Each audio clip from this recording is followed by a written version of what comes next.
because the Yankees not looking so good over their last 25 games. I believe it was 9-16. Either way, not a great look. A lot of people like them as the AL winner, regardless. Larry, I'm going to start with you. Are we sticking with the perception that perhaps the Yankees are the strongest team, the best bet to come out of the AL, or are we going in a different direction?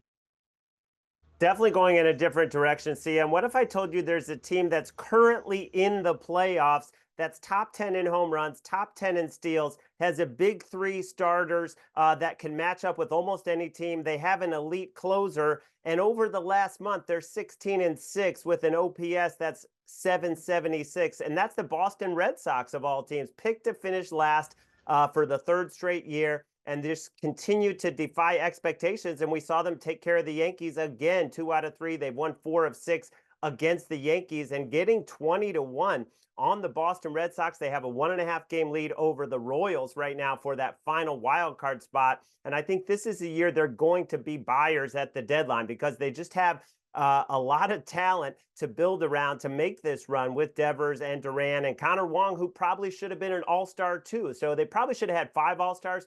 They got 3, and I think they continue to be undervalued in the betting market. And then they have final 6 home games before the break against the A's and the Royals. So they probably are going to go 4-2 at least on that homestand and be in even better position at the break. That's a very interesting take, and it's a very good number on the Boston Red Sox. I absolutely love that. Sniper, we noticed at the top of that board, we saw the Yankees, but we also saw the Orioles, one of my favorite teams. Is that where we're headed in your bet?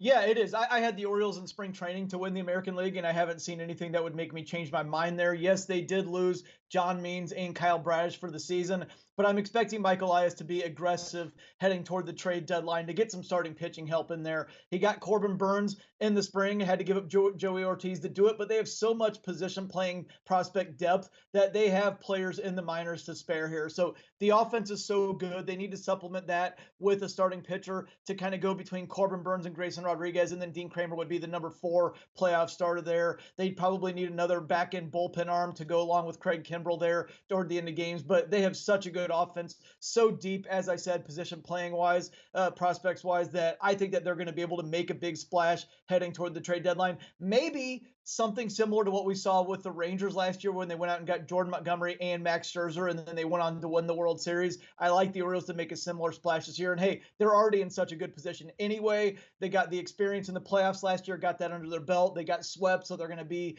a little more motivated with a little extra adrenaline this year. I love the Orioles. All right, Alex, otherwise known as Prop Stars. We've got 2 votes for AL East teams, but funny enough, none of them are for the New York Yankees. Where are we headed? Yeah, I feel like we're sleeping on the Houston Astros, Sia, and I love the value that they offer at 7-1 odds. We know this is a very talented roster, very experienced as well. Also, if we look at the advanced metrics, they have performed extremely well all season, particularly their bats. It's starting to really catch up, and we know in baseball, it's not about how you start; it's really about how you finish. They've won 13 of their last 17 games. I really feel this is one of the better lineups, top to bottom.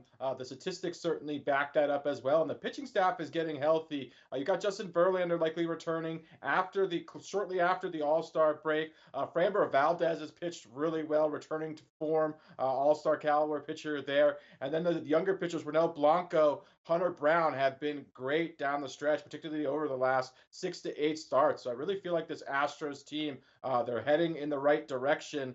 They've been a positive regression candidate. Love the roster. They're healthy. I think they're going to start peaking. I think they make a big second half push here as well. I think they provide excellent value at 7-1 odds as well, Sia. Proppy, the Astros always seem to find a way and be very relevant come the postseason. All right, I'm going to break the tie here. I mean, we got 1 for the Red Sox, 1 for the Astros, 1 for the Orioles. I'm going to go with the Orioles as well. It's a little boring. It's the shortest of the numbers. And frankly, I love the value, Larry, that you offered and that Prop Stars offered. I just like the Orioles as they're constructed right now. And I do think, I agree, they're going to be buyers at the trade deadline, which that deadline being in a few weeks here. I do think they're going to amp things up, if you will, and be an even better team post-trade deadline. I just love how this team is constructed, particularly with the bats top to bottom.